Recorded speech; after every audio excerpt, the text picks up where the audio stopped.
Saturday as the Crimson Tide welcome the ULM Warhawks to Tuscaloosa. Our coverage begins at 3:30 on your home for Alabama football. Your home of the Alabama Crimson Tide is 97.7 ESPN, The Zone. By now, you know about Eagle Masonry and Insulation, and maybe you know that Eagle also does landscaping and dirt work. But how about after paint work? Shower doors, shelving, and mirrors, all taken care of by Eagle, the same Eagle that takes care of all your masonry, insulation, and landscaping needs. Eagle brings the same level of expertise to all these disciplines, and they're ready to provide you with a free quote. The website is the same, insulatewitheagle.com, as is the phone number, 256-755-1556. Give them a call and see what Eagle can do for you. Eagle saves you time. Eagle saves you money. What does it mean to be a part of the Southeastern Conference? That you paint your body, your car, and your dog your school colors? Maybe. But it means more than that. It means your alumni network includes the state, the country, and beyond. It means your school ring doubles as your resume. And yeah, you better believe it means more titles, like doctor, CEO, and your honor. Because this is the SEC. And here, it just means more. What does it mean to be part of the Southeastern Conference? That yours is the only conference with its own chant? Well, yes, but it means more than that. It means a study abroad program that might include reforestation in a mangrove swamp in Australia. It means finding your calling, your future spouse, your startup's co-founders, and of course, grilling tongs that play your fight song. This is the SEC, and here, it just means WZZN, Union Grove, Huntsville, Alabama. 97.7 ESPN, The Zone. This is SportsCenter. The fallout from week one in college football. I'm Chris Smith. Coming off a 2-10 season, unranked Florida State stunned 8th-ranked Alabama 31-17, ending the Tide streak of 23 straight wins in season openers. And ESPN's Paul Feinbaum says there's a ton of pressure now on head coach Kalen DeBoer. He had built up tremendous goodwill in the offseason. People believed in him after failing to believe in him at the end of last season, but there's no escaping it. You started hearing words last night like hot seat, buyout, which, by the way, is $70 million. So it was get to the playoffs or bust, and right now he lost a golden opportunity because he has about 7 or 8 tougher games than he had yesterday. His path is very narrow, and his hot seat is very scorching. Heard on the Paul Feinbaum Show.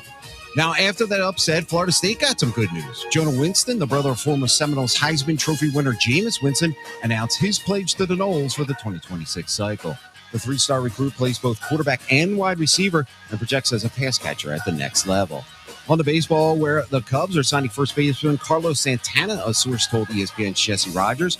Michael Busch is a regular starter at first base, but he's been spelled by Justin Turner often this season. It's unclear what the signing means for the immediate future of Turner, though he's considered the clubhouse leader on the team.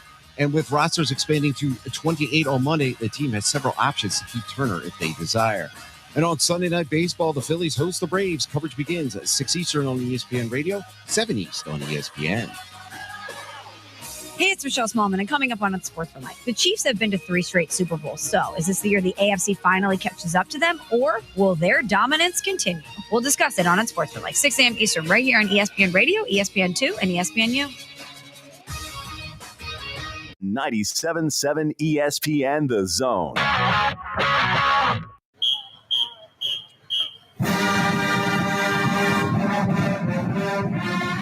Welcome to the Alabama Football Recap Show with Drew DeArmond and Steve Moulton. Smoked by Dreamland Barbecue. Ain't nothing like 'em nowhere. Call into the Neighbors Wealth Management Hotline now, 256-576-4977. That's 256-576-4977. Now, here's Drew and Steve. Jay Lindsey, excuse me, not Lewis. Bama puts Cuevas and Lindsey to the left side. Young in the backfield. Play clock at 2. Bama gets the snap, hands it off. No. Scrambling. Simpson fires right side. Cuevas caught. Touchdown, Alabama. Play clock at 2 as they'll go play action again. Looking downfield, has a man, catches made. Bernard keeps his feet. 45 of FSU hurdles to the 40-yard line. 1st and 10, Alabama. Balti missed earlier from 54. This one will be from 40. From that far hash mark. No wind. Snap high, placement down, kick is up. It's got enough distance, and it, hallelujah, is good.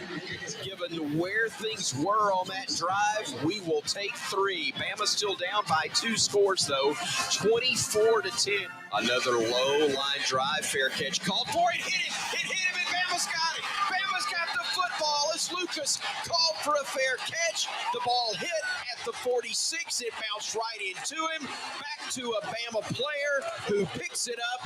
A nice job on the part of Cam Calhoun to recover that one. And Alabama's got it right around midfield. A huge break there for the Crimson Tide. Castellanos will walk to the line of scrimmage to Audible.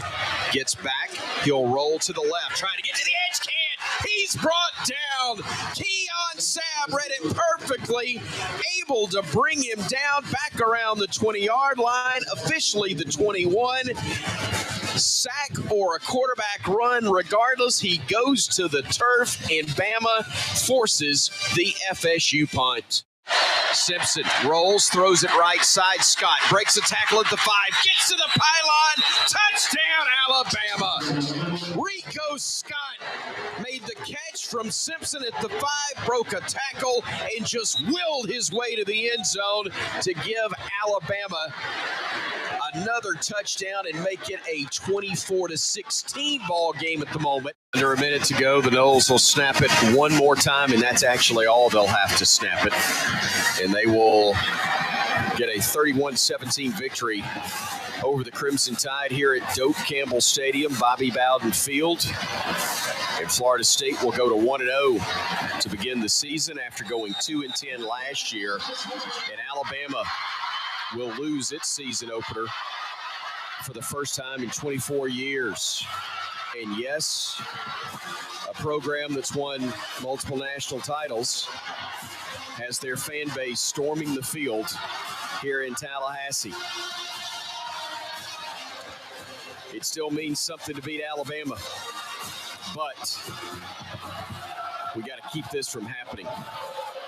Alabama falls 31-17 in the opener to Florida State. Those calls courtesy of Learfield and Drew DeArmond. It is good to see you here again on a Sunday morning. I wish it was under, honestly, different circumstances, because that was not a fluke. No, it wasn't. It wasn't a fluke at all. Alabama got absolutely manhandled after the first drive.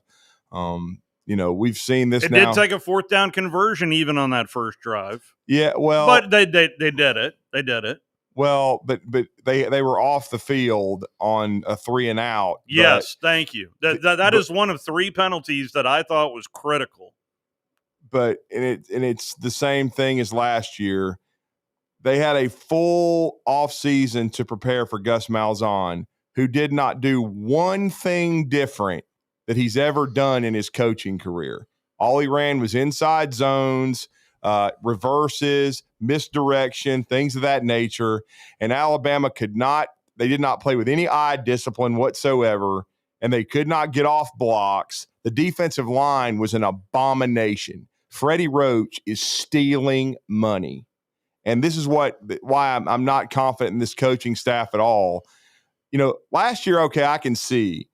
Kalen DeBoer came in, didn't have any ties to the South or the University of Alabama. Yeah, he wanted some continuity, so he keeps Robert Gillespie, and he keeps Freddie Roach, and he wants a couple guys to help keep the squad. And that's not together. Unusual either. How many coaches have you seen come in and at least keep a little bit of the previous administration? But the defensive line still wasn't good enough last year. They got manhandled when it mattered against folks. And what did they do in the offseason? They could have sent him on a Greyhound. They got rid of Colin Hitchler. They threw him under the bus as the safeties coach, saying he made recruiting mistakes. I thought the safeties played better than the defensive line, but they got rid of Colin Hitchler, and they give Freddie Roach a raise to he's making over $1 million a year, even more than he made. And he was making $1 million, I think, last year, but they gave him another bump, and he's the assistant head coach, which is a joke. And I mean, because he can't coach his way out of a sandbox. It's 6 years in, his defensive line is terrible. I know they didn't have Tim Keenan, but it wouldn't have mattered if Tim Keenan had played in the game. Because by the third or fourth play, they already had London Simmons, a true freshman, in. And I'll just be honest with you.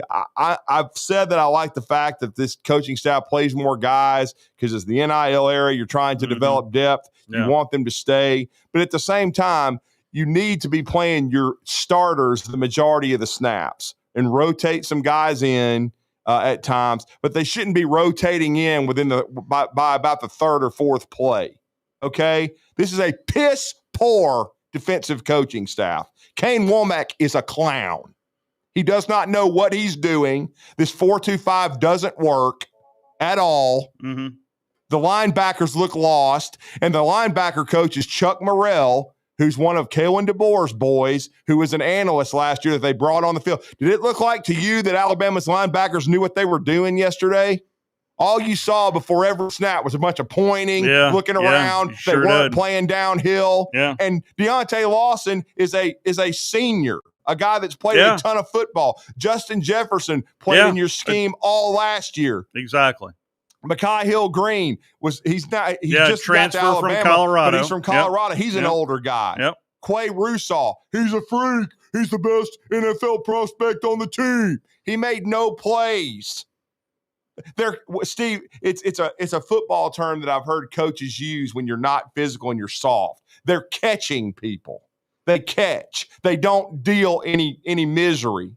And then, just like last year in key situations, when they couldn't adjust and couldn't get things, turned around as far as a coaching staff, when they could not figure out what to do to slow the other team down, in key spots, what happens again? They're still in the game. It's 24-17. Oh, yeah. They're about to have Florida State with a third and probably guess what happens? 13 or 12. And what is James Smith, who's the best defensive prospect on the D-line and going to have a breakout year?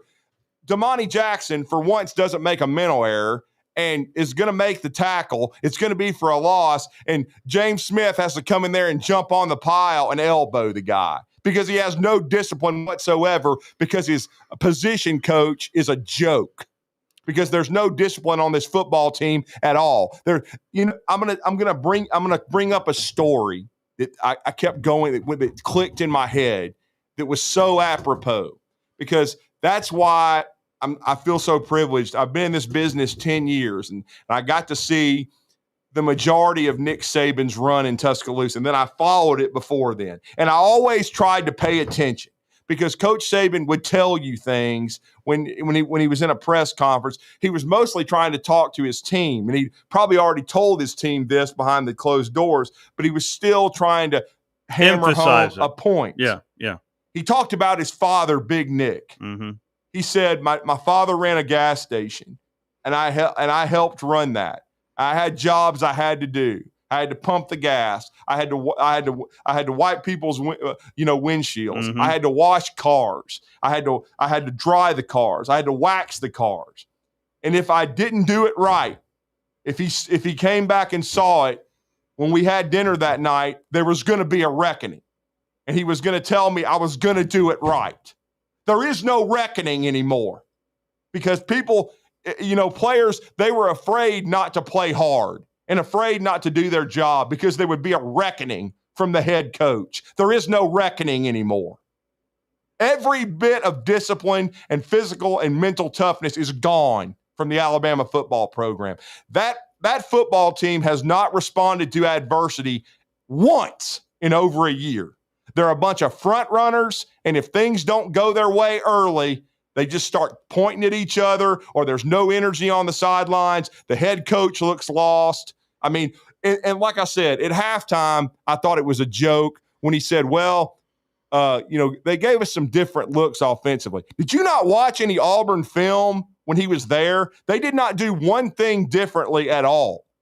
And then, I mean, it's not exactly like what Vanderbilt did, but it's still a mobile quarterback. Mm-hmm. And you guys did not adjust at all. Yeah. And then when they were down 17-7, I thought they were cooked then. I was like, this team is not going to respond and make the adjustments and at least and in the make back, plays. But at least in the back of my mind, I thought about so many Gus Malzahn fourth quarter leads that evaporated. And when it got to 24-17, I thought there was an opportunity. But as you mentioned, that very next drive, just a bonehead penalty, a ridiculously awful penalty, which goes to the discipline word that you're talking about, Drew. No, there's no, they like their coaching staff. Okay. I think they like them and I guess respect them, but they don't fear them. There's a difference.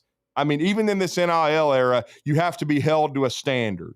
And see, and my problem is this coaching staff, these players, they do a lot of talking, but there's no action. It's talking about the same stuff. Look, I criticize Jalen Milroe. I'll be the first to say that. Yeah. It didn't look much different yesterday with a different quarterback. And I'm not throwing it on Ty Simpson, okay?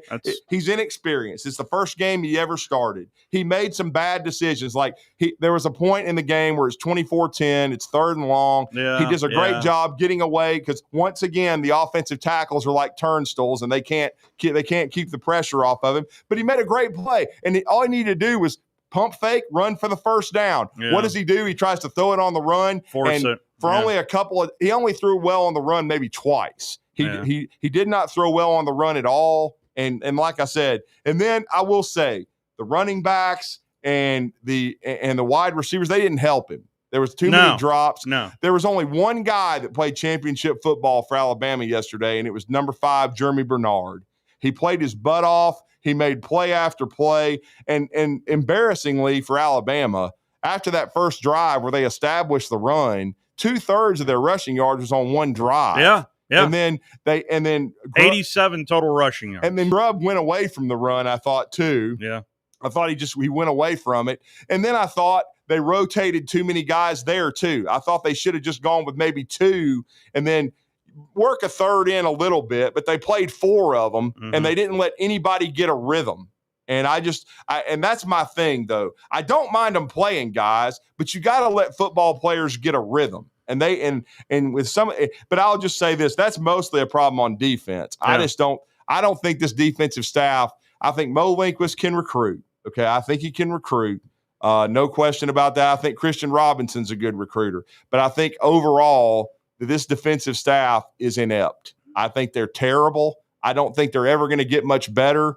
And look, man, I'm not saying this Alabama team is going to be Florida State from last year and go 2-10, but what I'm saying is, while they'll beat some people, I'm gonna equate it to Bill Curry. Bill Curry at Alabama won some big games. I mean, he never lost to Joe Paterno. He beat Johnny Majors, but he did not beat Pat Dye. He could not beat him. He lost to Memphis.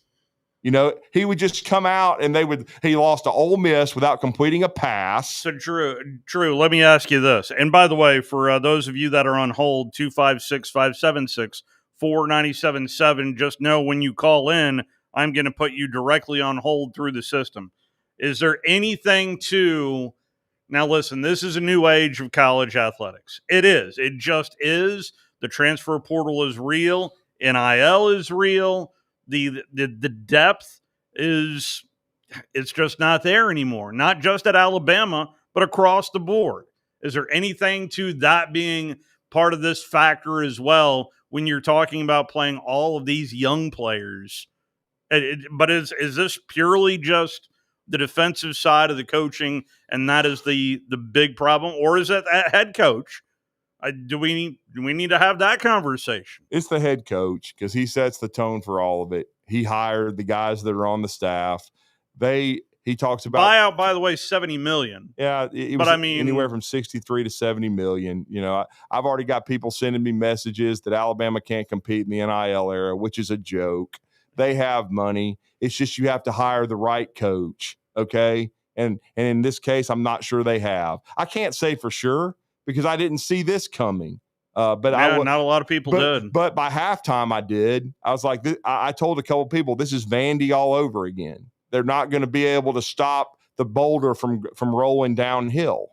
They're just not. This coaching staff but I'm glad you mentioned that, because when I heard that at halftime, I immediately thought, well, there's a lot of Bama fans that know exactly what they have seen in the first half. Yeah, exactly. It is not anything new that Bama fans have seen out of Gus Malzahn. And with Kane Womack and his system, the 4-2-5, if they don't force turnovers, they're terrible. And and the only turnover they got was a fluke, which was a muff punt. And in the past, an Alabama team would have jumped all over that, and it could have been a turning point. I'll equate it to something like this in the Ole Miss game. And then immediately there was a pass interference call that drove them down further. Yeah, but then go ahead. What I was going to say is 2016 Ole Miss, because Alabama, Jalen Hurts gets rocked. Yeah, they pick up a fumble. They're up 24-3. 24-3. Yep. It looks like it's over. I thought it was. Jalen Hurts, very next drive, drives them down, scores a touchdown. Then they force a punt, and Eddie Jackson takes it to the house, and you could see what was about to happen. Well, this Alabama team, I just kept saying, well, and here's another thing that's very disturbing about Kalen DeBoer's football teams in a year plus. Go back and watch their red zone offense. It's not very good. If they don't make explosive plays and they're having to finish a drive, they finished 2 yesterday, but their red zone offense is not very good. Yeah. And mainly because they haven't been able to run the football well enough. They did with Milroe at times last year, but they weren't. I thought after that first drive, and really, I will say this, I thought they had a good first drive in 2/3 because they got deep in Florida State territory on the second possession, but then they had 3 plays where they just blew up and they ended up missing the 53-yard field goal. And pretty much that's the way it went the rest of the game, sans one drive. Yeah. You just kept saying, okay, they're gonna be okay between the 20s, but then they're gonna get in the red zone and it's gonna blow up. And they're going to have to either settle for a field goal or they're going to – how many times they get stopped on downs? 3 or 4 times they could not convert on 4th down. And then 2 of 5 on 4th down. And then another thing that bothered me, a couple things, is Alabama kept falling down. They kept slipping, sliding. Florida State wasn't. No. Alabama was falling down left and right. Yeah. And then, again, this team is the worst 4-letter word in football. They are soft. Okay, you got your right tackle puking in a trash can. You got Isaiah Horton over there after 2 or 3 plays. Hey man, I got to get on the exercise bike. My hamstring's tight. And then he comes back in the game. He makes 1 catch for 6 yards. He did absolutely nothing. No telling what they're paying the guy. And they need to be called out for being soft because they're highly paid professional athletes now. Yeah. I'm sorry. You call every one of them out by name. There's not any of this, And look, I know beat writers are in a different deal because they have to see these guys every day and they can't ask some of the hard questions. But I'm not that. I'm paid to give my opinion, and I'm dang sure going to give it. And this coaching staff gets an F. They absolutely did nothing in the offseason. Everything that they thought they did went down the toilet yesterday. Because I'm still not sure that Florida State team's that good. I think they're improved. Yeah. But it kind of reminds me of when LSU blew that game against USC last year. And everybody thought SC was a top 10 team, and they lost 5 games. Yeah. I could see Florida State being 8-4. I see that. Yeah. But I see where you're. But I'll be honest. I see Alabama 4, 5, 6 losses. I mean, I don't see them beating. I know Auburn. that LSU Clemson game. I mean, I'm telling you. Look, man, I watched Texas and Ohio State, and then LSU and Texas, or LSU and Clemson. Pardon me, and Ohio State, Texas, and those were high level games. That's exactly why I'm bringing it up. With a lot of swapping paint and a lot of good fundamental football. I didn't exactly see that in the Alabama-Florida State game. It looked like 2 mediocre teams. That's exactly my point. Just basically, it is game 1. I mean, it is. And again, I'm not taking anything away from Florida State. Improve. It was not a fluke. Florida State played physical. Oh, no. They played well. 230 yards on the ground. They had 111 halfway through the second quarter. But it still seemed like a pillow fight with 2 mediocre teams. And I'm sorry, but, Blake Byler, I'll give him the credit for it from On3 and BamaOnline.com. I hadn't really – it hadn't really I haven't read that. Crossed my mind, but it was a post he put on after the game. Steve, what is Alabama's record in the last 10 games? Wow. I remember the tail end, the Oklahoma Auburn bowl game. That was I realized won the Iron Bowl, but that was ugly. I'm trying to think of other the last 10 games you said? Yeah, the last 10 games under Kalen DeBoer. Wow. What is Alabama's record? Is it 5-5? Yep. Wow. 5-5 for Alabama football. That is unacceptable. Okay? Wow. It's absolutely an abomination. And while I've always said that the roster wasn't as talented as people said it was, and I still believe that now, but I still think it's more than talented enough, though, to get to a playoff or to win. Yeah. Now, it's not Ohio State. It's not even Texas at this point, but it's talented enough. Yeah. And again, I'm not playing this game. Oh, well, we're not Texas. We're not Texas A&M. We're not, we can't pay these people or Ohio State. Bull crap. Alabama's got plenty of money. Okay. They're playing the NIL game or Kalen DeBoer doesn't leave Washington. I do believe that. Yeah. But unfortunately, Kalen DeBoer, he won some huge games at Washington, but he scraped by in some others. And I'm sorry, but the style of football in the Pac-12, what it used to be, it's now, gone. Yeah. But, and the SEC is different. And the best way to put it, and Steve, I'm not a Joel Klatt fan. No, all right. No. But I was listening to him and Gus Johnson call that Ohio State-Texas game. And he made a great point. He goes, man, Gus, remember when we used to do all those Big 12 games and Texas was winning 52-50? At least that's what it seemed like. He's like, boy, this is a totally different style right now because they play physical football. They play defense. And I'm sorry, but Kalen DeBoer made some bad hires, in my opinion. He's got a Conference USA level defensive coordinator who can't cut it in big boy ball. 256-576-4977, the telephone number. Let's head out to the phone lines. Good morning. You're on the Bama Recap Show. Who's this? This is Jerry. How are you guys? Good, Jerry. Appreciate the call. Hey, can I have just a few minutes? Because I'm going to echo a lot of what Drew said. I'm going to start it off with, though, the key word. Well, key two words: discipline and soft. I said it 100 times yesterday. Me and some buddies, we were texting, and everybody on the text thread was talking about how soft they were. They got pushed around.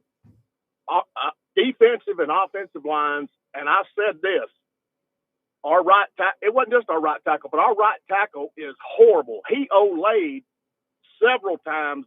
One time, Ty got pressure. Two guys, they sort of stunned him, but he didn't touch either one of them. He didn't pick the wrong guy. He touched nobody. Okay? That, and on the defense, I agree with Drew. Two things. The defensive line cannot get off blocks, can't put pressure, can't get through a lineman. And then if a linebacker has a chance to make a play, Justin Jefferson avoided a tackle yesterday almost. He almost tried to miss tackling the guy. I mean, and Deontay Lawson, I have said for 3 years, and y'all may disagree with me, he is, okay, I'm going to give him, he can get everybody, try to get him in the spot, but I've not seen him make any great, on one hand, I can count great plays he's made in 3 years. He can't tackle. He's undersized at linebacker.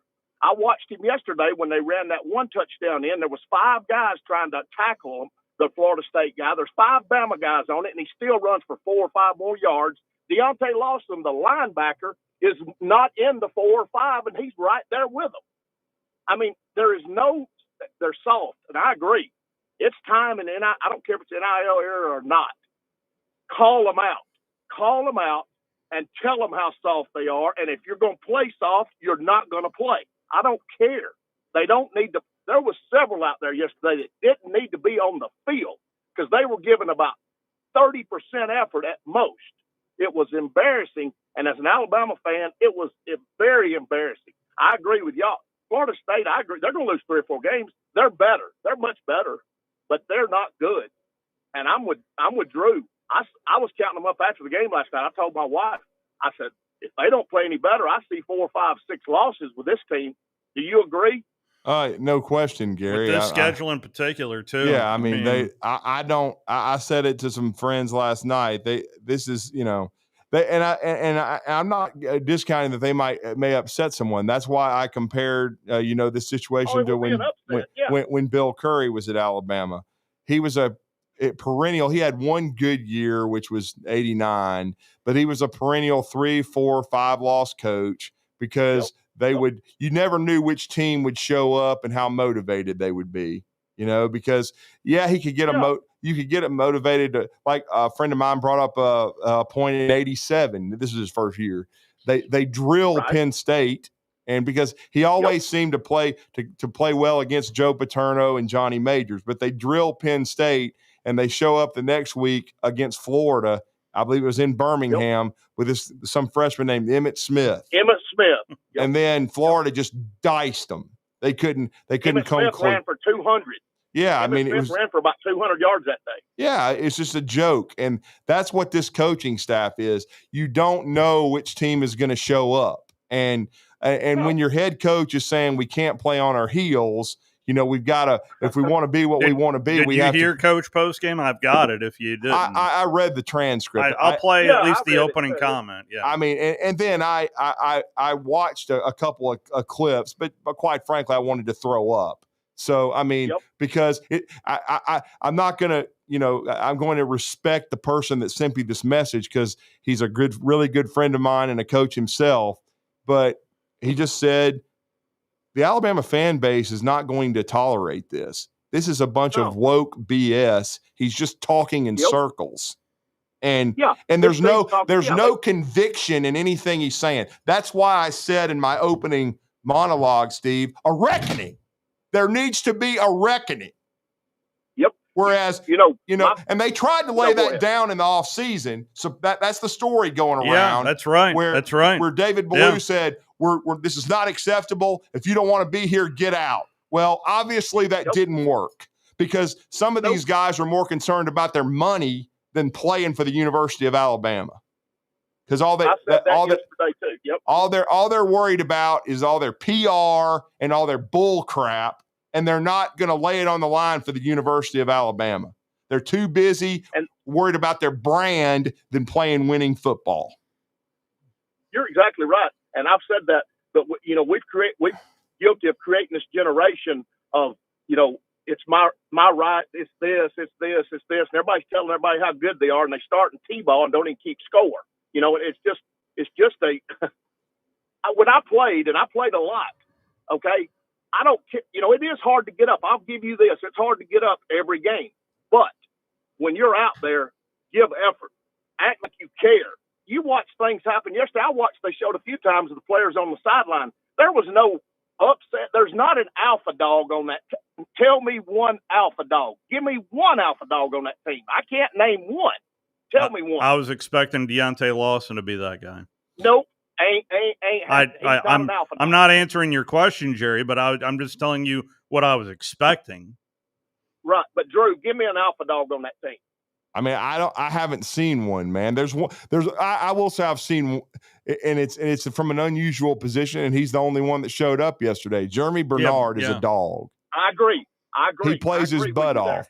He's a lot better player than Two. I can tell you that. Two is more worried about his fingernails. Well, and he's in concussion protocol now. Yeah, he's in concussion protocol because he dropped his third pass. That is correct. And when he dropped the third pass, they gave him a hard shot, and so he needed to be helped off the field. Like a lot of these guys, his helmet hit the ground. The ground is what caused that, and concussion. The ball hit him right in the hands. It did. I mean, and you can say, and people are pointed out, they had him in the slot a lot, and he was having to go over the middle. Well, guess what? There are going to be times where you need to be moved around, and you need to make plays over the middle. You have to be a physical football player. Yeah. Look, it doesn't matter what style of football you play. I mean, I had somebody, the same coach that brought up the fact, that about the woke BS from DeBoer. He said there's no identity on offense. Here's the thing: Nick Saban, he did change his offensive philosophy halfway through his tenure. Yep. From more hurry up and throwing the football on an RPO but he still wanted to run the ball, but it wasn't running out of tight formations and play action as much. But I'm going to tell you what the core was. They still were going to be physical, play great defense, and you dang sure we're going to be physical on offense. And discipline. Yeah, well, discipline. And people have And- been telling me this morning that discipline kind of had slipped the last couple of years. Maybe it had, but I'm sorry. The last time Nick Saban coached the football team, they won the SEC championship. They did. And they went to the playoff. And went into overtime against the eventual That is champ. not slippage. That is a great football team because Nick Saban is the GOAT. Answer me one last question, and I'm going to get off. Let somebody else get on. Do you think there's a player on that team that fears any of those coaches? No, not at all. I've said that already. They're buddies. They're trying to be kumbaya, Yes. Hakuna Matata, Lion King crap, because they don't want anybody to leave. But it's what I just got through saying. There's no reckoning. There's no reckoning for being soft and making a mistake. This coaching staff does not know how to win on this level. And the biggest thing, I think the offensive coaching staff is okay, but the defensive coaching staff is the worst in the history of the University of Alabama. Kane Womack, I just got a text from someone. It's a great point. Kane Womack is Don Lindsay without Derek Thomas. Wow. Yep. I mean, I agree. That's what I'm saying. Do you think Coach Saban, and I believe I'm not bringing back Coach Saban, but do you think when Smith got the personal foul, when it would have been 3rd and 10, do you think Smith would have stayed in the game with Coach Saban being there? No. First of all, would he had any butt left? No. Would he had any butt left on the sideline? Well, hopefully he wouldn't even have done something stupid like that. But like I said, I'll just say this. I know then the one other fire back you get is people say, well, Coach Saban kept Freddie Roach. Well, at least Coach Saban could light a fire under the people, and he could at least make adjustments. He did it throughout the whole 2023 season. Best example I can give is Tennessee, where they were getting gashed. And then at halftime, he makes adjustments, and they absolutely play their butts off. Yeah. This coaching staff cannot adjust. They are inept. Yep. Thanks, guys. Thank you, Appreciate it. This is the Bama Recap Show presented by Dreamland BBQ. I'm just going to take a quick 30-second timeout. This is just 30 seconds. If you'd like to call in, if you're on hold, this is just a quick word from Dreamland BBQ. When the final whistle blows, the conversation is just getting started. Catch the Alabama Football Recap Show with Drew DeArmond and Steve Moulton on 97.7 The Zone. Brought to you by Dreamland BBQ in Huntsville, proud title sponsor of the Recap Show. Because when it comes to football and ribs, everybody knows ain't nothing like them nowhere. Alabama football, Dreamland BBQ, the perfect team. Back here with you on the Bama Recap Show presented by Dreamland BBQ. Taking your phone calls on what is just, there's no other way around it, a shocking result in game 1 of year 2 for head coach Kalen DeBoer down in Tuscaloosa was not a fluke. And there is a reason, by the way, if you're watching on WZZN TV, I put up the box score for a reason. Facts are stubborn things. I wanted everybody to take a look at what we're looking at. 87 rushing yards. 87, and the bulk of that was on the first drive. Yeah, it was a beautiful first drive. I give him credit, but people have always said, well, if you get Gus Malzahn off the script, then he's predictable. Well, look at Alabama. You got them off the script off the first drive, and once Florida State created a negative play on the second possession and made Alabama miss a field goal, it was all downhill after that because Alabama, they never stopped Florida State the whole first half. No. I mean, they held them to a field goal. Oh, congratulations. Yeah. But they couldn't get off the field on third down. Florida State was 4 for 5 in the first half on third down. Touchdown, field goal, halftime. Yep. Back out to the phone lines we go. Again, if you are on hold and calling in, just know that I'm plugging you straight through the system, and I appreciate your patience there on hold. Good morning. You're on the Bama Recap Show presented by Dreamland BBQ. Who's this? Seth, how y'all? Good. Appreciate the phone call.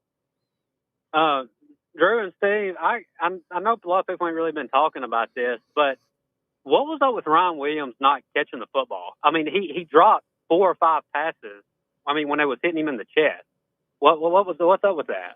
Well, we've talked about it earlier. I said he dropped 3 balls. Targeted 11 times, 5 receptions. And the third one he dropped got him the concussion because he took the hard shot instead of catching it and being able to make a move and make the guy miss. He didn't play good football. He wasn't focused. I'm sorry. I don't want to hear, oh, well, they shouldn't have had him in the slot because he was having to go over the middle. Look, man, are you tough or not? Are you a physical football player or not? I know he made a ton of plays outside, and I still think the coaching staff would hopefully move him around and not be that stupid to line him up in the same spot over and over again. You need to move all these receivers around. But I'm going to be honest with you. Another one that needs to be called out is Isaiah Horton. All we heard about all offseason was he was going to give them a vertical threat and make big plays. The guy caught 1 ball for 6 yards and spent half the game on a freaking exercise bike because he said his hamstring hurt. I mean, these guys aren't tough, man. If you watch them, they don't make contested catches. If there's any kind of contact, they don't come down with the football. Josh Cuevas did the same thing. And then even when he made a play on a tight end screen, when Rico Scott actually blocked somebody out wide, he ends up hobbling when he gets up. They used to deal out misery to the opponent when you were Alabama. You used to be physical. They used to fear tackling you. Now there's not any of that. The best example I can give you is late in the game. This was a stupid coaching decision, by the way. They should have just punted the ball, but they had no respect for Alabama whatsoever. It's 4th down and about a yard from your own 34-yard line, and you're only up by a touchdown, and they just run straight over Deontay Lawson because they already know that Alabama can't get off a block. And if that had been a Saban team, they're punting the football. Or you get stuffed, it would have reminded me of when I thought the kick 6 game was over when Alabama stopped Auburn on a 3rd down, or on a 4th down like that. You have to be tough and physical enough. This is not going to happen. And Alabama is not. They are soft in every aspect of their football program, and it's tough. See, that's where I can't see this coaching staff flipping it because I've had people tell me, just let it play out. It's one game. But it's very tough to instill physical and mental toughness if you haven't already. You know what I'm saying? Because this coaching staff just can't seem – they don't know the buttons to push. And I just think most of them are in over their head. I agree 110%. There's no such thing as, like Dallas Turner said, Julius Murderball is no more in Tuscaloosa. Nope. So who do we get to replace DeBoer then? It's just one game into the season. There is still time to turn it around. There is still everything in front of this team as well, and there could be a turnaround. I mean, as Drew mentioned, and I didn't see that stat, 5-5 over the last 10 games. Well, here's all I'll tell you, and I'm sure you followed Alabama football your entire life. But, we all know Wallace Wade and Frank Thomas won national championships for Alabama. And football was a completely different game back in those days. No face mask. I mean, it just was different. But it was a defensive game. So I'm going to just go ahead and say that those two guys, in my opinion, were defensive coaches because pretty much the entire game was built around defense. And, you're equating Kalen DeBoer. No, what I'm fixing to say is Alabama in the modern era, because I consider Coach Bryant the modern era because of bars on helmets, 60s, 70s, in the early 80s. Coach Paul Bear Bryant, Coach Gene Stallings, and Coach Nick Saban. That's the 3 elite coaches. They're all in the Hall of Fame. They all won national championships. What is the common denominator? Defense. Exactly. They are defensive, oriented head coaches who will not tolerate a lack of effort and physicality and mental toughness. And because Franchione was an offensive guy and he wasn't cut out for it. And it didn't work. Bill Curry, he was an offensive lineman, so I'm going to consider him an offensive guy. He wasn't cut out for it, and he brought Don freaking Lindsay with him, who I still don't think was very good at all. And then, now I will say Mike DeBose was a defensive guy, okay? But there's just some people that aren't built to be head coaches. He was a great defensive line coach, and yet he still beat Steve Spurrier twice. SEC Coach of the Year in 99. Yeah, and even then, Bill Curry had a 10-win season. And Mike Shula, Dennis Franchione, and then Shula was an offensive guy, and he even had a 10-win season. But my point is, offensive head coaches have not made it in Tuscaloosa for a long period of time. And unless Kalen DeBoer can push some buttons he hasn't pushed yet, he's in over his head. Well, I definitely think that after this game, this will definitely tell us what type of team that we have. And I'd also think now this is definitely a referendum on Kalen DeBoer going forward. Well, it is, and it's a definite referendum on, his defensive coordinator decision, which was and then Bo Davis did not want to stay at LSU. He goes to the New Orleans Saints. He's out there. All you got to do is go down the hall and ask Nick Saban about him, and you keep Freddie Roach and you give him a raise and make him the assistant head coach for ineptitude. I mean, I don't know what the guy has on people in Tuscaloosa. I don't care what other websites say about him. He's not an elite recruiter because that's a bunch of website bull crap, okay? That's just a bunch of smoke. And then because if he was a great recruiter, the D-line would have more talent than it has now. And then he sure as hell hasn't developed what he's got. Yeah. Okay? Yeah. So it's 6 years. The guy is a clown. All right, fellas. I appreciate y'all taking my call. We'll see what happens. Roll Tide. Yes, sir. Thank you. Back out to the Neighbors Wealth Management Hotline we go. Good morning. You're on the Bama Recap Show presented by Dreamland BBQ. By the way, I had some Dreamland yesterday and it was fantastic. How are you this morning? Who's this? Well, this is Dan. All right. Different perspective. We're not going to talk Michigan football, but I did watch your game. And, Drew, man, you're nailing it. Everything you said is right on. I don't think the team was prepared. And defensively and offensively, their line didn't play up to the Alabama standards. And that's why your quarterback got a little shaky. If he'd had more protection, I think you'd have been better off. But, man, Drew, and I was right about it. Remember I told you Alabama had the greatest coach that left college football, and he was defensive-minded coach. You needed a defensive-minded coach. You didn't need this West Coast offense. You guys have always been power football, period. I would only slightly disagree because under Tua Tagovailoa and Bryce Young, it wasn't all about power football. They did throw the ball around, but they were still physical. They still did try to run the football, no doubt about it. But I just think it's the mentality coming from the head coach.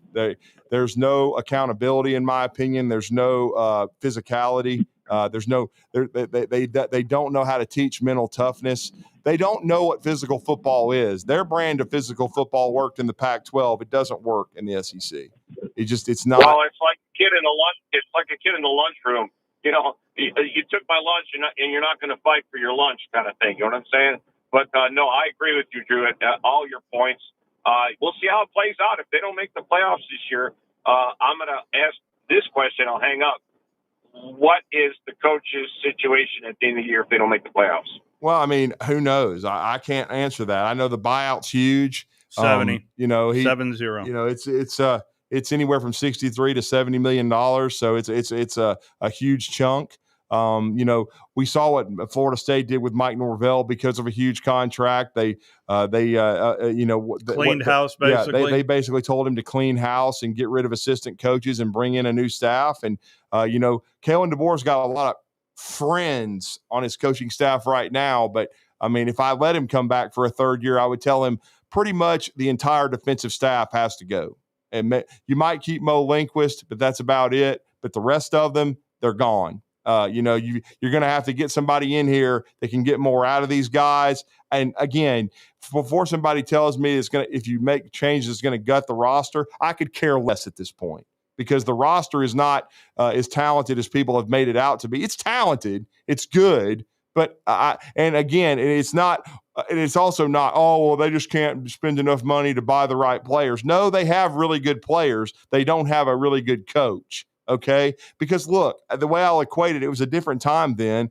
But when Nick Saban came over in 2007, of course, his first team got off to a 6-2 start, but they had some turds on the team, didn't finish strong. We know about the Louisiana Monroe loss, but by the second season, he brought in a great recruiting class, which Kalen DeBoer just did, and a lot of the core of the team was a bunch of the same guys that had been a bunch of bums, and they ended up playing good football and being a great football team and nearly winning a national championship and an SEC title. Fell a little short, Florida beat them, but we all know what that meant going forward. And so I just don't see that. I'll just be honest. It's kind of interesting how it's almost the same dynamic as another ACC school is Clemson. Mm-hmm. Alabama played Clemson in Atlanta to start the 2008 season. Yeah, they were an underdog. Don't forget that. Huge. They went out and destroyed Clemson. That wasn't a fluke either. They got Tommy Bowden fired. Yeah. And so this time in year 2 under Kalen DeBoer, what happens? They get their butts kicked by a Florida State team that's completely revamped with a head coach that I know they have a different staff, but guys like Freddie Roach have seen Gus Malzahn over and over and over again and still can't get anything out of their units. I'm sorry that he did not do anything that anyone's never seen, and they still got completely out coached, and I just don't see them being able to adjust. They haven't adjusted yet. And, and if they haven't done it yet, when is it going to start? We'll hear from Kalen DeBoer in his post-game, especially his opening comments, just to let you listen to that and then get you ready for Louisiana Monroe as well at his Game 2 that comes up, the home opener for the Crimson Tide. It is the Alabama Recap Show presented by, smoked by Dreamland BBQ. Ain't nothing like them nowhere. We'll be right back.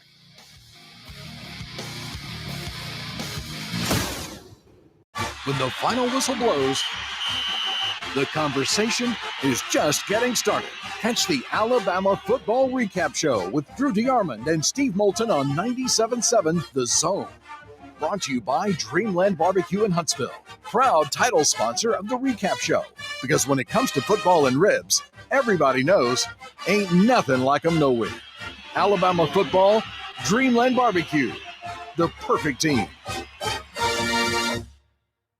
Tom Luganville here for my friends at Woody Anderson Ford. Bobby White and his team take great pride in their service department, and you can see it the moment you walk into those beautiful new service lanes. And just like a championship team, they all work together to make sure your experience is second to none, whether you drive a Ford or not. Also, check out the gold certified pre-owned inventory at Woody Anderson Ford for great deals every day. Stop by and see them at Jordan and Sparkman or at Woody Anderson of Madison on Hughes Road, or visit WoodyAndersonFord.com. Tom Abraham here for my friend Mike Owen at Owen Home Appliance Center. You know it's hot outside, so cool down with an upright or chest freezer in stock at Owen Home Appliance Center. And don't let those beverages get hot. Get an under-counter ice machine with a built-in pump for just $12.99. Or how about a fridge out by the pool or in the garage for extra cold drinks? You can get a scratch and dent 18-cubic-foot refrigerator for just $3.49 while supplies last. Go to OwenAppliance.com to learn more. That's OwenAppliance.com. Normally, when you call a roofing company, all you hear is, you need a new roof. Not when you call Fleming Roofing and Restoration. Since 1965, the folks at Fleming have been focused on what you need, whether it's an easy repair or a full roof replacement, commercial or residential. And when it comes to storm damage, you want Fleming on your side. They know all the ins and outs of insurance claims and will guide you through the entire process. Log on FlemingHSV.com and book your free estimate today. Fleming Roofing and Restoration. We show up. No representation is made that the quality of legal services to be performed is greater than the quality of legal services performed by other lawyers. Hi, I'm Danny Aldridge, lawyer in Alabama and Tennessee. At the Aldridge Law Firm in the Legal Town Center, we'll be there when life throws you those inevitable curveballs. Let us assist you with your legal needs, whatever they may be or become. You may reach us by phone at 256-534-3188. Just remember, we're here to help, whether it's personal injury, wrongful death, fraud and cheat, or estate planning made complete. We're here to help. Your customers deserve the best, and so do you. You invest in your customers with your heart, soul, and skill. Well, it's time to invest in yourself with the next generation Cat 255 compact track loader from Thompson Tractor. After all, those who give their best deserve the best, and this machine has it all. With features that include a more powerful engine, tri-axle truck loading capabilities, a spacious cab, and a smooth ride for all-day comfort. Best of all, now Thompson Tractor is making that investment even better with our workhorse special. Get 0% financing for 36 months on the purchase of a new Cat 255 compact track loader that comes with a 3-year warranty. You also get a 74-inch bucket and 1,000-hour filter kit. Due to popular demand, this offer is extended through September 30th. Visit ThompsonTractor.com for details. Thompson Tractor, we're here for you. It is the Bama Recap Show presented by Dreamland BBQ. Ain't nothing like them nowhere. This butt kicking was nothing like nowhere either. Goodness gracious. 230 yards on the ground for Gus Malzahn's offense. 87 for Alabama. Ty Simpson goes 23 of 43 for 254, 2 touchdowns, no picks. What was your overall thought on the start for Ty Simpson? It was okay. Made some good throws, left some plays on the field. I mentioned one earlier when it was 24-10. He could have, near the end of the third quarter, he could have run on a 3rd and long for a first down, and he decided to throw the ball on the run to Ryan Williams. And, of course, the throw was off target, and Ryan didn't help him out by making a great catch. But he should have run for the first down, so that was a bad decision. I thought there was a couple of times where he probably waited too long to pull the trigger. When Alabama missed the field goal, to me, you can't take the sack there. Yeah. You've got to get rid of the football. But, of course, I'll also say his offensive line did not play well at all. It was a joke. Caden Proctor has not lived up to it. In his now 2+ years at Alabama, we have not seen enough consistent dominance out of him. It's been very little dominance, as a matter of fact. Wilkin Formby still, I know he improved last year as the season went along, and he did, but he took a step back yesterday. He was not very good. Yeah. They obviously need Jaden Roberts because, I just had someone text me that watched the film, and he said, Geno Vandermark was awful. And I'm sure he probably was. I didn't think Brailsford was very good. He got called for penalties. He's supposed to be a great center. Again, do these guys want to be great, or do they just care about their check? That's what I want to know, because right now they're embarrassing themselves, and nobody's going to draft them based on what you see. Mm-hmm. I mean, it's a joke. You're not putting good film out there. I mean, Jeremy Bernard, they'll like the way he competes. Yeah. But I mean, you're not going to get paid for podcasting in the NFL. I wanted to at least play the opening comments. Sure. From head coach Kalen DeBoer. Had some opportunities to get back in the game there.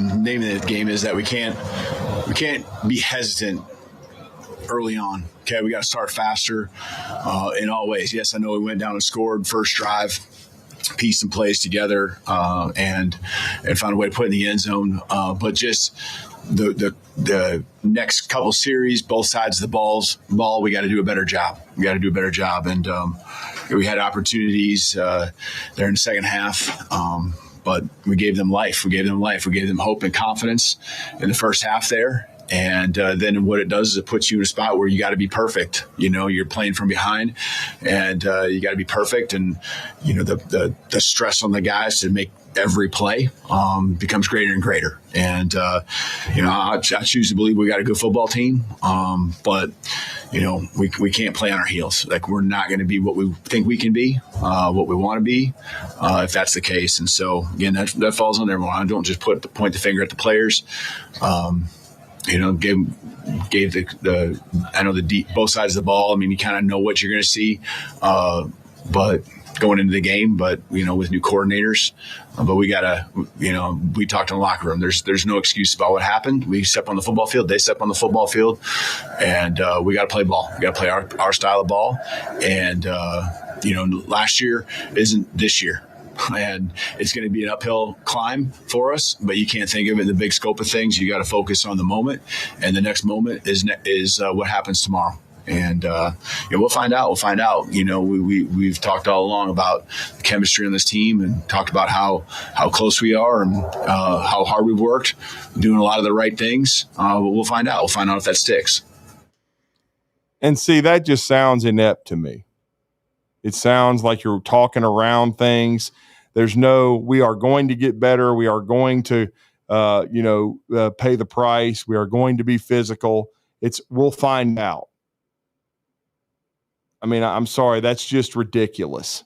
And to me, it's unacceptable in this era because there's no reason Alabama shouldn't be a playoff program because they give you every resource to succeed. I don't want to hear that just because they don't pay as much money as Texas and Ohio State and blah, blah, blah, and Texas A&M. So what? I didn't see the final, but Texas A&M was struggling last night. They were against UTSA. Yeah, exactly. So they didn't look like a world beater.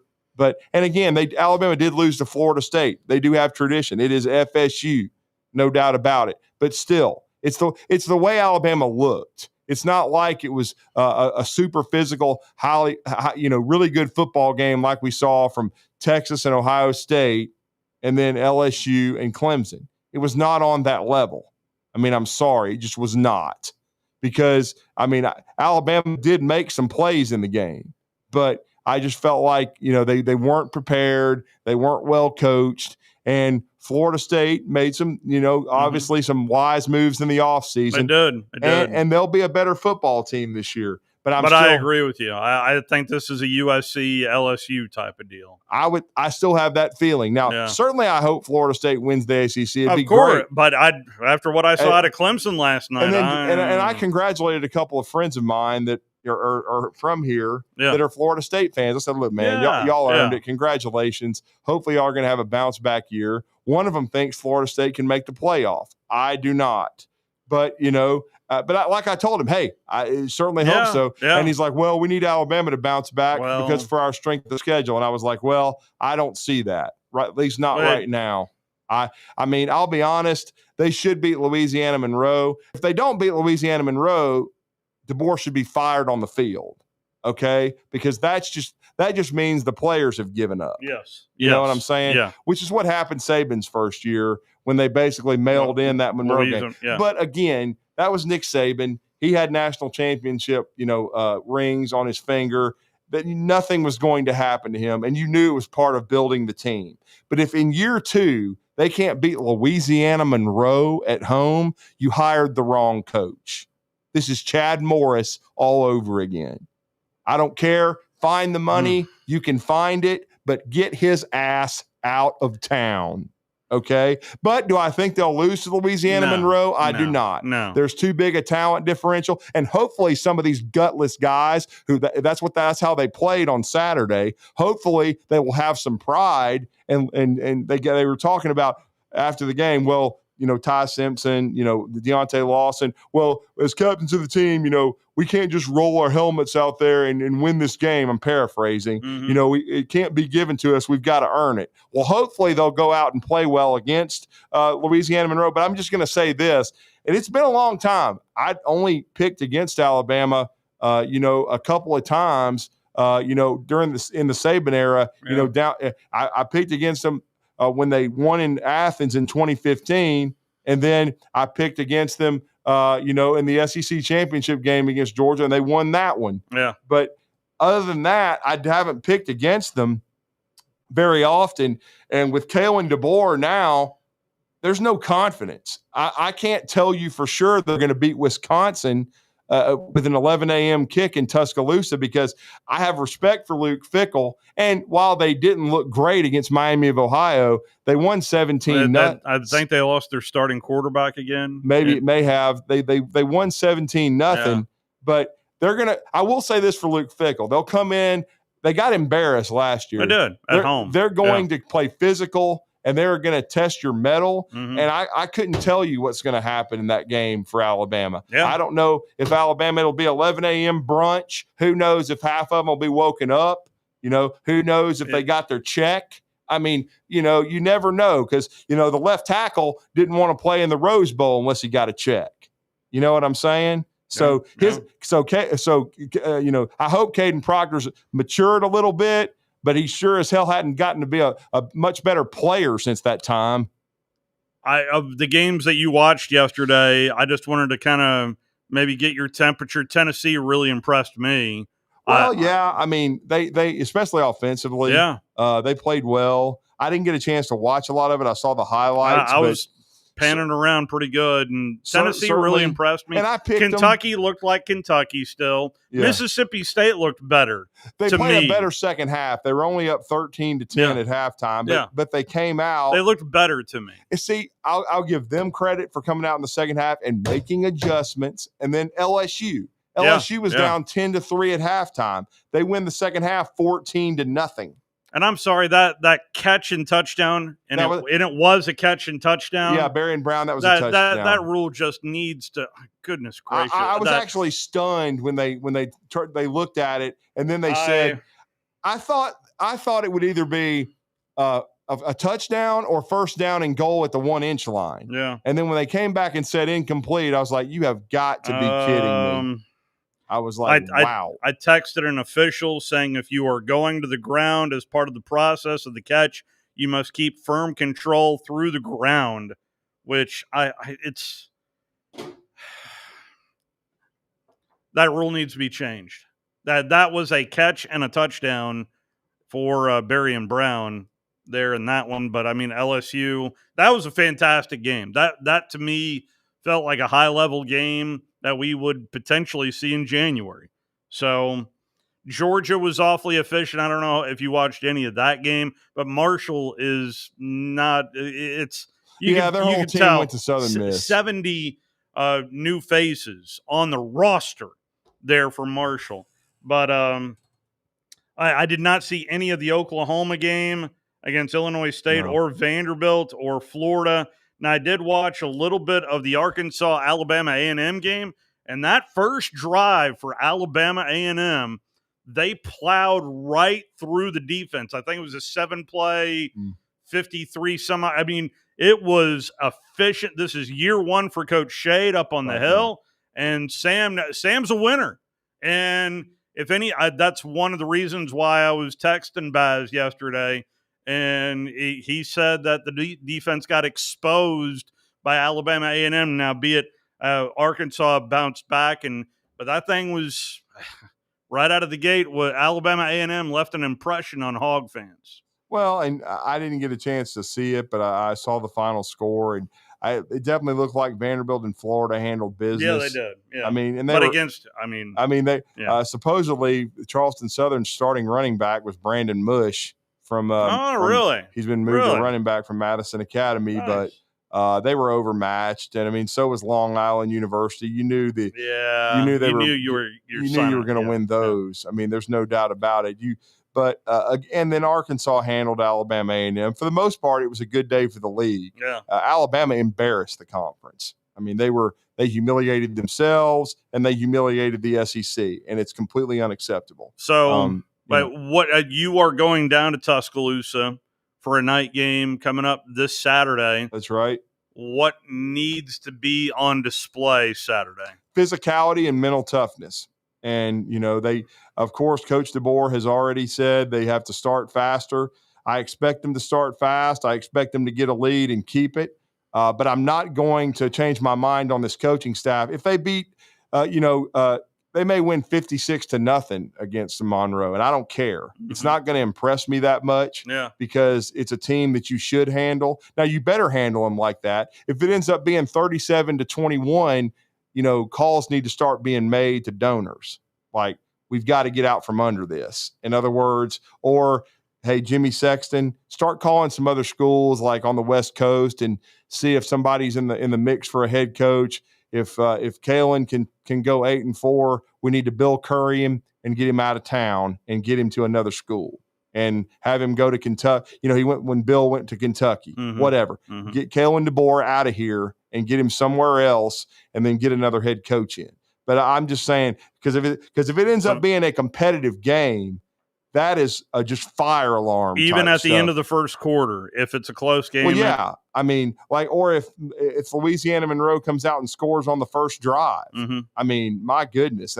But I'm just saying, but overall, if it ends up being a situation where it's a 37-21 type game, which I don't think it will be, I would, if you had to ask me what's it going to be, even if Monroe scored on their first drive, hopefully finally Alabama would turn up the heat, play with some intensity, and win like 52-7.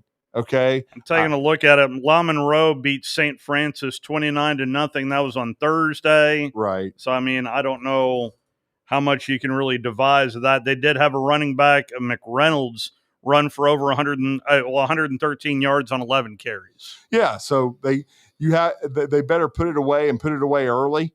I do think that I don't mind them playing a lot of guys, but I do think they need to change the way they rotate players.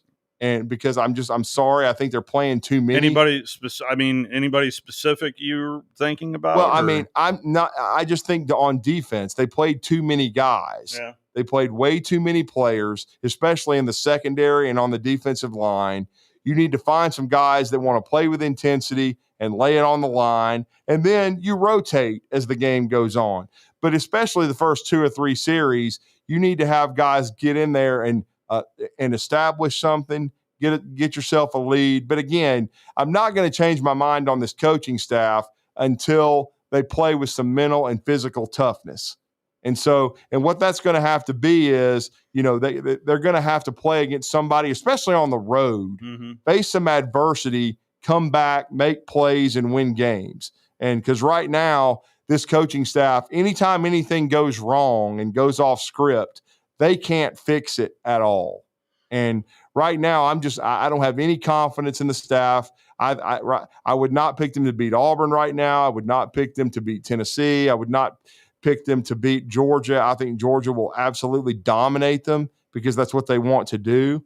Because Georgia's hungry to get after Alabama, no question about it. They let one get away from them last year. I know that's been stuck in their craw for a while. I don't blame them. Yeah. But the thing about the SEC and what Kalen DeBoer is learning, they don't. And there's another situation that kind of, and they won the game, but it kind of made me raise my eyebrows. Is the staff was talking about how they couldn't believe the intensity and the environment in the game against Georgia last year inside Bryant-Denny Stadium. They'd never been, through something like that. And that just shows you what the Pac-12 is. It might be a big game, but it's not the same. There's not the same feel. It's not big boy ball. That's why nobody from the Pac-12 ever wins anything. And, Oregon goes undefeated the whole season. But what happens? USC had a little bit of a run, but I mean. But I'm just talking about I know. Yeah. And then USC played physical football under Pete Carroll. They sure did. Don't forget that. But, like last year, Oregon had a really good team. But what happened when they came up against Ohio State again? They got their ass beat. Okay? So I'm just saying that right now, that kind of made me raise my eyebrows because they had not been through something like that.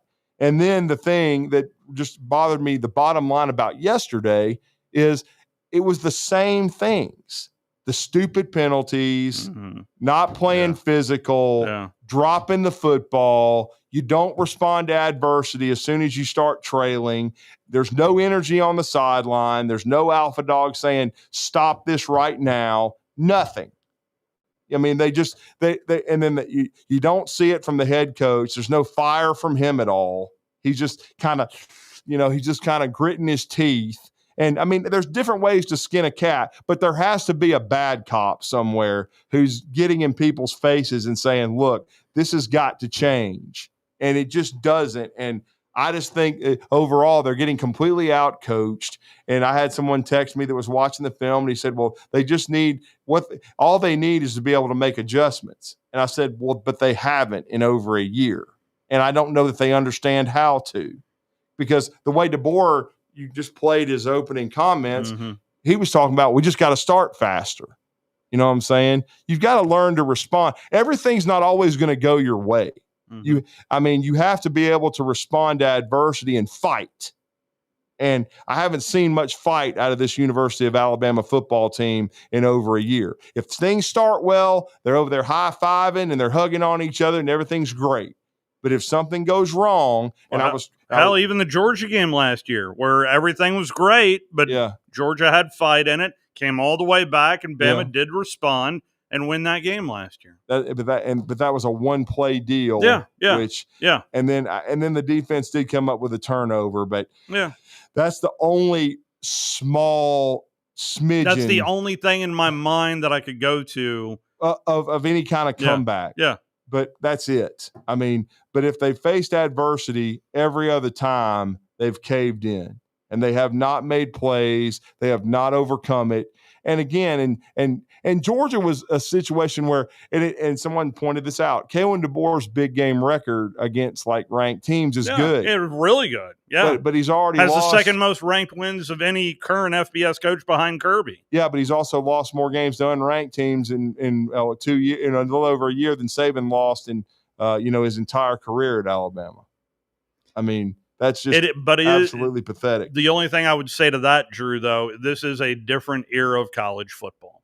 It just is, where portal is real, NIL is real, and loading up your roster, it doesn't happen like it used to. So that's real.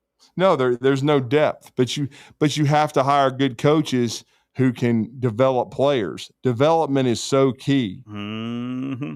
And making adjustments. And being able to adjust. And this coaching staff has not shown that ability at all. You would think with these iPads that adjusting might be a touch easier. Maybe I'm wrong, but I would believe, and at least talking to most of these coaches, they have pivoted so many times about that iPad in particular on the advantages of adjusting on the fly, not just waiting for halftime adjustments, doing it in the first half or halfway through the just, drive by drive, play by play. So I know we are over time. By the way, we do have some SEC football for you later on today here on 97.7 ESPN The Zone. South Carolina is taking on Virginia Tech in the Beamer Bowl there in Atlanta.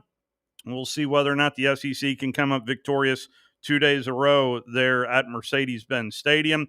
But then we are all off tomorrow for Labor Day, but we will be back front and center. So I did reach out to Paul Feinbaum, and he is on Monday. So we are going to play all 4 hours of Paul Feinbaum coming up on Monday, and that'll lead right into Crimson Tide Rewind. And I'm sure there is quite a bit to talk about with Corey Reamer and Roger Hoover there on Crimson Tide Rewind that you'll be able to hear. But then we are back at it on Tuesday with Talking Ball, The Blitz, Tom Abraham, as well as The Drive, and see where this Alabama football program is moving forward as the Warhawks of Louisiana Monroe. It is scheduled for a 6:45 kick. Of course, this kick got pushed back on ABC due to the Tennessee game. But anyway. Actually, they showed the beginning. It was what they did. They moved the Tennessee game. They moved the Tennessee game to ESPN News because there was still about 3 or got 4 pushed minutes. back, I think, by 10 minutes? Yeah, well, no, more than minutes? that. I think 2:45 is about the time they finally kicked it off. I thought it was going to be maybe I guess maybe 15. Yeah, somewhere in that. Somewhere anyway. around there because it was supposed to be about a 2:35 kick, I guess. Yeah, so appreciate the phone calls. Appreciate Dreamland Barbecue. Thank you for your sponsorship, yes. Dreamland. Yes. I don't know if they knew what they were signing up for now, but listen, Dreamland Barbecue, I went there yesterday. Fantastic stuff. I had me a chicken quesadilla. Nice. I haven't had one of those before. That is, I would highly recommend it. Of course, the barbecue is always spot on. All right, that is going to do it here for this first edition of the 2025 campaign. 31-17, your final score. Florida State, just there was no doubt. Grade F in every aspect of the game for the University of Alabama. An absolutely embarrassing performance.